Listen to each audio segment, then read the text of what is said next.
Tá an seo ar bhálaí sléamha, slíú Baile Mhic Diarmada, nó Baile Mhic agus an chéad atá sin na Baile, the place of, nó the townland of, agus an sin an sloinne Mac Diarmada, nó Macdermot.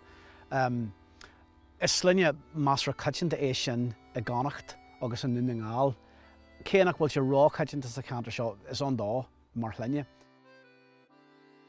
Tá clú agus cáil ar an áit seo mar gheall ar las ar hánagus ar sílimint san níochéad déag. Tá sé gáil siar dearthain go dtí 3,500 bliain ribh Christ. Agus dearthain go muinta úsa deas le daine a eola chu. Agus sílim ins na seascadí gur hánagus ar tásagat ar chráha. Agus is léir gur hála crémú an seo. Is dóilm gur áit an spiridálta ar fad a bhí an agus gurú táhacht faoi leith ag buint leis agus má arcan muid is dóilm ar an cheantar tá hardaring. Tá sé in áit ionta suntas a ar fad, tá sé gar amach ar champal Slíomh Gallen mar sin agus ar an cheantar sin ar fad. Agus is léir áit ar bí tá agat ar tógu é in airde bhí suntas faoi leith ag buint leis sin lenar sinsear.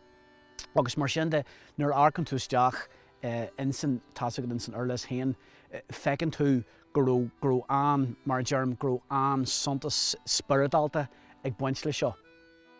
Agus tá sé seolaigh ar leach an dára seogad.